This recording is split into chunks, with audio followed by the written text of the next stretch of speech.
నమస్తే. నా పేరు కోపల్ల ఫణికుమార్, తెలంగాణ ఫెడరల్ నుంచి. బీఆర్ఎస్లో ఇప్పుడు 2 పాయింట్ల మీద బాగా చర్చ జరుగుతోంది. మొదటిది, కేసీఆర్లో ఫైర్ తగ్గిపోయిందా? రెండో పాయింట్, కల్వకుంట్ల కవిత కూతురు కల్వకుంట్ల కవిత ఏర్పాటు చేసినటువంటి టీఆర్ఎస్ దెబ్బ బీఆర్ఎస్ మీద ఏ స్థాయిలో ఉంటుంది అనే విషయాలు ఇప్పుడు బీఆర్ఎస్లో బాగా జోరుగా చర్చ జరుగుతోంది. ఇప్పుడు విషయం ఏమిటంటే, ఒక 2 రోజుల కిందట పార్టీ ఆఫీసు తెలంగాణ భవన్లో కేసీఆర్ అధ్యక్షతన పార్టీ ప్లీనరీ సమావేశం జరిగింది. ఎండలు మండిపోతున్నాయని, ఈ మధ్యన జగిత్యాల్లో భారీ బహిరంగ సభ ఏర్పాటు చేశామనే కారణాలతో విస్తృత స్థాయి సమావేశము లేదా బహిరంగ సభ అన్న 2 పాయింట్లను పక్కన పెట్టి కేవలం పరిమిత స్థాయిలో నేతలను పార్టీ ఆఫీస్కి పిలిపించుకుని ఇక్కడే ప్లీనరీ జరిపేశాము అని అనిపించుకున్నారు. ఆ సందర్భంగా కేసీఆర్ మాట్లాడారు. మామూలుగా కేసీఆర్ స్పీచ్ అంటే జనాలు ఏం ఎక్స్పెక్ట్ చేస్తారంటే, ప్రత్యర్థుల మీద నిప్పులు జరగటం, బాగా సామెతలు, ఎద్దేవా చేయటం, ఇట్లాంటివన్నీ హెచ్చరికలు, ఇలాంటివన్నీ ఉంటాయి. అయితే ఈ కేసీఆర్ ప్రసంగంలో అవి దాదాపు కనబడలేదు.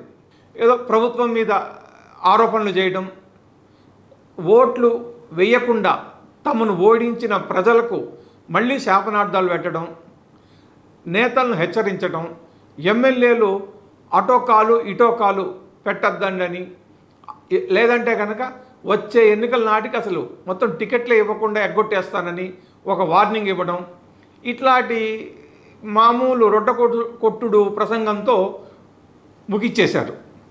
దీంట్లో ఏమైందంటే, కేసీఆర్లో ఫైర్ ఏమైంది అనేటువంటి చర్చ బాగా జరుగుతోంది. ఇప్పుడు అటొక కాలు ఇటో కాలు పెట్టద్దని పార్టీ ఎమ్మెల్యేలకు వార్నింగ్ ఇచ్చారు. అంతవరకు బాగానే ఉంది. అయితే అసలు ఈ పద్ధతి మొదలుపెట్టింది ఎవరు? కేసీఆరే. 9.5 ఏళ్ళు సీఎంగా ఉన్నప్పుడు కాంగ్రెస్, టీడీపీలతో పాటు ఇతర పార్టీలకు సంబంధించినటువంటి 18 మంది ఎమ్మెల్యేలను, 23 మంది ఎమ్మెల్సీలు, 4 ఎంపీలను లాక్కున్నారు. పార్టీకి సరిపడా మెజారిటీ ఉన్నా ఇతర పార్టీల నుంచి ఎమ్మెల్యేలను, ఎమ్మెల్సీలను లాక్కోవాల్సిన అవసరమే లేదు. అయినా కానీ ఫిరాయింపులకు తలుపులు బార్లా తెరిచి అందరినీ లాక్కున్నారు. ఇప్పుడు అదే పార్టీ ప్రతిపక్షంలోకి వచ్చి బీఆర్ఎస్ ఎమ్మెల్యేలు కాంగ్రెస్లోకి ఫిరాయిస్తున్నప్పటికీ ఆ దెబ్బను కేసీఆర్ తట్టుకోలేకపోతున్నారు. అలాగని ఫిరాయింపులు అని పేరు పెట్టి డైరెక్ట్గా వార్నింగు ఇవ్వలేరు. వాళ్ళు ఒక్కొక్కళ్ళు వెళ్ళిపోతుంటే చూస్తూనూ కూర్చోలేరు. అందుకనే ఎమ్మెల్యేలకు వార్నింగ్ ఇస్తూ అటో కాలు ఇటో కాలు అన్న పద్ధతిలో అటు ఇటు కాకుండా మాట్లాడారు ఆయన. దీంతోనే కేసీఆర్లో ఫైర్ ఏమైంది? చప్పగా ఉంది ప్రసంగము. మునుపటి కేసీఆర్ కాదు.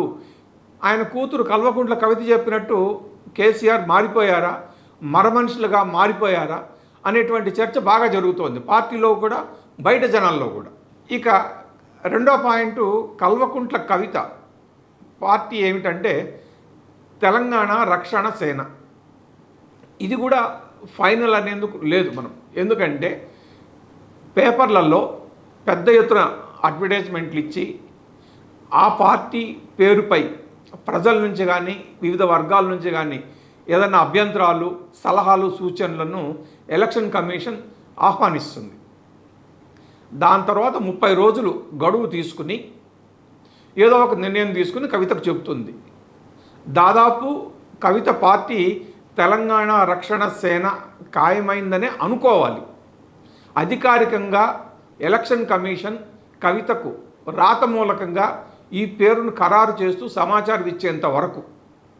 సో ఇప్పుడు విషయం ఏమిటంటే, కవిత పెట్టిన టీఆర్ఎస్ కేసీఆర్ నాయకత్వంలోని బీఆర్ఎస్ మీద పెద్ద దెబ్బ పడుతుంది అనేటువంటి చర్చ విస్తృతంగా జరుగుతోంది. ఎందుకు అంటే, సంక్షిప్తంగా చూసుకుంటే కవిత పార్టీ పేరుని ఎవరు తెలంగాణ రక్షణ సేన అని ఎవరు చెప్పరు. సింపుల్గా టీఆర్ఎస్ అని అంటారు.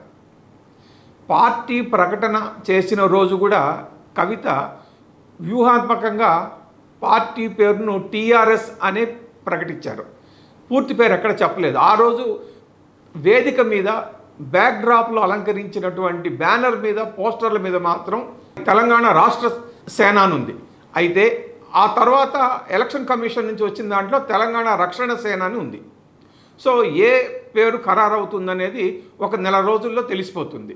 ఈలోపు గతంలో కేసీఆర్ పెట్టినటువంటి టీఆర్ఎస్, తెలంగాణ రాష్ట్ర సమితిని, ఇప్పుడు కవిత పెట్టినటువంటి పార్టీని టీఆర్ఎస్గానే పిలుస్తున్నారు. సో రెండు టీఆర్ఎస్ అయ్యేటప్పటికి టీఆర్ఎస్ ఏది అసలుది అనేది జనాల్లో అయోమయం పెరిగిపోతోంది. ఎందుకంటే టీఆర్ఎస్ అనేది నిజానికి తెలంగాణలో లేదు. ఇప్పుడు కేసీఆర్ తాను పెట్టి పెంచి పోషించినటువంటి టీఆర్ఎస్ను ముఖ్యమంత్రి అయిన తర్వాత, రెండవసారి గెలిచి ముఖ్యమంత్రి అయిన తర్వాత, అంటే 2023 అక్టోబర్లో బీఆర్ఎస్గా మార్చారు.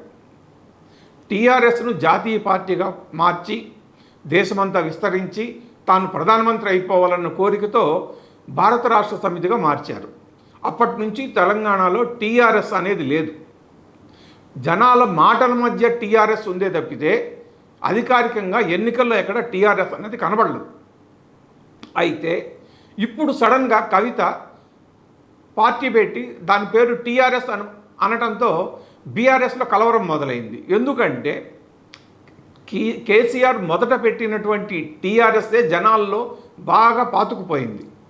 సెంటిమెంట్గా కూడా టీఆర్ఎస్తోనే జనాలు మమేకమయ్యారు. ఎందుకు? తెలంగాణ రాష్ట్ర సాధన కోసం పెట్టినటువంటి ఉద్యమ పార్టీ అన్నారు, తెలంగాణ రాష్ట్రాన్ని సాధించిన రాజకీయ పార్టీ అన్నారు. ఏదైనా కానీ టీఆర్ఎస్ఏ కేసీఆర్, కేసీఆర్ఏ టీఆర్ఎస్గా దాదాపు 21 సంవత్సరాలు కంటిన్యూ అయింది. అలాంటి టీఆర్ఎస్ను కేసీఆర్ చేతులారా వదిలేసుకుని బీఆర్ఎస్గా మార్చుకున్నారు. జనాల్లో బీఆర్ఎస్ అనేది పెద్దగా రిజిస్టర్ కాలేదు. టీఆర్ఎస్ బీఆర్ఎస్గా మారిన తరువాత జరిగినటువంటి 2023 అసెంబ్లీ ఎన్నికల్లో పార్టీ ఓడిపోయింది. 2024లో జరిగిన పార్లమెంట్ ఎన్నికల్లో 17 సీట్లలో ఒక్క సీట్లో కూడా బీఆర్ఎస్ గెలవలేదు. అంటే జనాల్లో బీఆర్ఎస్ అనే పేరుకు ఆమోదం లభించలేదు అనేటువంటి విషయం బాగా అర్థమైంది అందరికీ. అందుకనే ఎమ్మెల్యేలు కానీ, ఓడిపోయిన వాళ్ళు కానీ, సీనియర్ నేతలు కూడా కేసీఆర్, కేటీఆర్తో చాలాసార్లు ఒత్తిడి తీసుకొచ్చారు. బీఆర్ఎస్ అన్న పేరు అచ్చి రాలేదని, జనాల్లో సెంటిమెంటుగా ఎక్కలేదని, కాబట్టి బీఆర్ఎస్ను మళ్ళీ టీఆర్ఎస్గానే మార్చాలని బాగా ఒత్తిడి తీసుకొచ్చారు. సరే, కేసీఆర్ అందరు మాటలు విన్నారు. అయితే కేటీఆర్ ఏం చెప్పారంటే ఒక దశలో బీఆర్ఎస్ను తిరిగి టీఆర్ఎస్గా మార్చే విషయాన్ని కేసీఆర్ పరిశీలిస్తున్నారు అని మాత్రం బాహటంగానే కేటీఆర్ ఆన్ రికార్డ్ చెప్పారు. అంటే కేసీఆర్లో కూడా ఈ విషయం బాగా నాటుకుపోయింది. మామూలుగానే కేసీఆర్కు వాస్తులు, పూజలు, జాతకాలు ఇటువంటి సెంటిమెంట్లు చాలా ఎక్కువ. సో పార్టీలో నేతలు కానీ, పబ్లిక్ కానీ బీఆర్ఎస్ వద్దు, టీఆర్ఎస్ ముద్దు అనేటప్పటికీ ఆయన కూడా ఆలోచించుంటారు మళ్ళీ వెనక్కి తీసుకొచ్చే విషయాన్ని. తనే రద్దు చేసుకున్న పార్టీ కాబట్టి 6 సంవత్సరాల లోపు ఎప్పుడన్నా కేసీఆర్ మళ్ళీ టీఆర్ఎస్ని తీసుకురావచ్చు, టీఆర్ఎస్గా మార్చుకోవచ్చు బీఆర్ఎస్ను.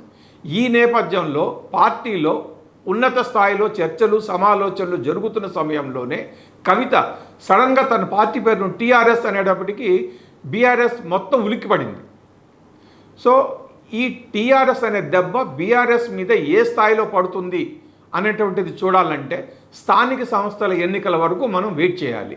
అప్పటికి కానీ ఒక క్లారిటీ రాదు. Thank you.